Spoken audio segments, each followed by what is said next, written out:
the movie Castle, and this week we're going to be doing 2 Hammer films. In this video, The Resident, and then in the next video, we're going to be covering The Quiet Ones. These are 2 modern Hammer films.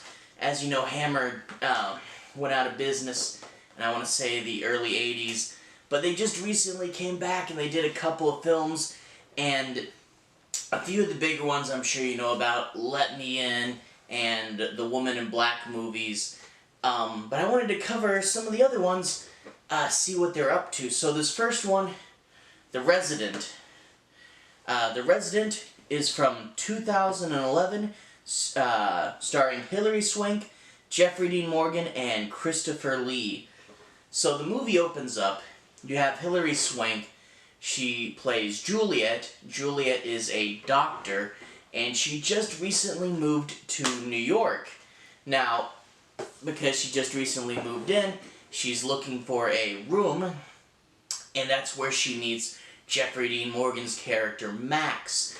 Max is just finishing renovating a room, and he's going to rent it to her for a very cheap rate, which is always a sign in horror movies. Whenever you get a house or an apartment for way too cheap, you gotta keep an eye out. So she gets the apartment, and there she also meets August, who is played by Christopher Lee. Christopher Lee, of course, a Hammer veteran. He's been in a lot of movies, and of course is known for playing Dracula himself. Christopher Lee is Max's grandfather, who is too old to work on the building anymore, but is still around. So she moves in, and she starts to kind of fall in love with Max, but it just doesn't click, and it never quite works out. Part of that is because she's still a little bit in love with her ex, who is named Jack, I believe. So she's not quite over it, it just doesn't quite work out. But then spooky things start to happen, you know. She starts to feel like she's not alone. Little things like her oversleeping without ever having that type of behavior before. So she's a little bit nervous and starts to think something's up. Now, I'm going to do a tiny little bitty bit of a spoiler. The villain in this movie, quite obviously, is Jeffery Dean Morgan. Now, I read the back and I read the description on Amazon Prime, because this is actually on Amazon Prime at the moment of recording. It may not be up there forever. And it doesn't say that. However, if you look at the photo there, the cover for the movie, you get Jeffery Dean Morgan, like, kind of peering over Hilary Swank's shoulder.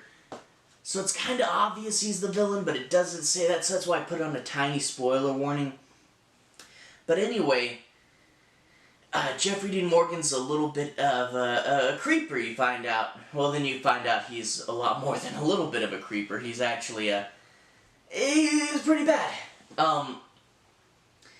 But you start to realize, oh man, the landlord's after her, and this is, to be fair, a character trait. Like, we've seen this story before.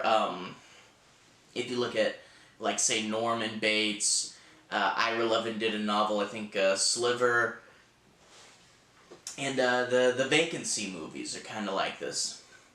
So it is something we have seen before, and another problem with this movie is it's primarily just Hilary Swank's character as your potential victims. You also have Jack, who's in a little bit of danger, but to be honest, Jack, he's kind of the lesser of two evils. He cheated on Hilary Swank's character, so I was never really into him, but because he's not as bad as Jeffery Dean Morgan, he technically falls under the protagonist camp, that's not it. I was never a big fan of the character. But anyway, with only really 2 people he can go after, there's a large portion of the middle of the movie where not too much can happen, otherwise Hilary Swank will simply move out of the apartment. So by having not a big enough pool of victims, the middle does drag. And another thing that didn't work with this movie, they didn't give enough screen time to Christopher Lee. His character when he shows up is pretty good, but if he had had something to do, if he had had more of a subplot, his plot goes in a few places, but I mean, they could have given him so much more. I would have loved to see way more Christopher Lee, but as it stands, he's just kind of in the background plot. You know, he has some stuff to do, but he could have done, you know, way more in this movie. And maybe it's because he's getting old and he didn't want to work as much. And if so, I respect that. But at the same time, he's amazing. I would have loved to have seen more of him. But anyway, outside of that, though, when it does start to really kick off in that third act, though, it does heat up to a really good climax. You see Jeffrey Dean Morgan being a really good horror villain, you know.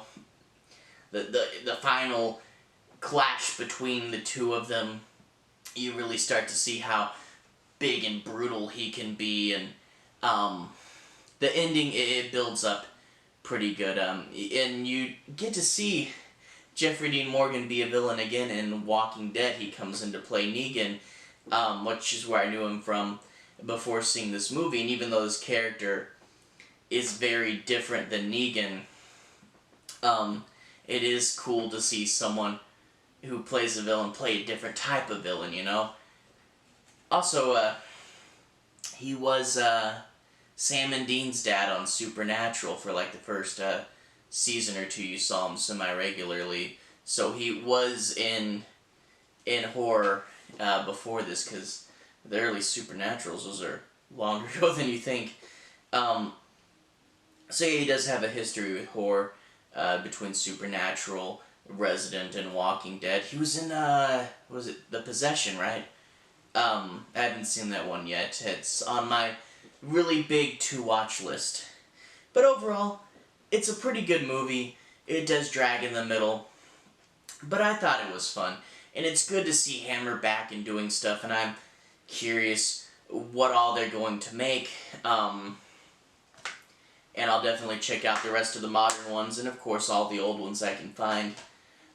Next time, 2014, 3 years later, they made The Quiet Ones, which is more of a supernatural movie. So, next time, we're going to be covering that one. Have a good day.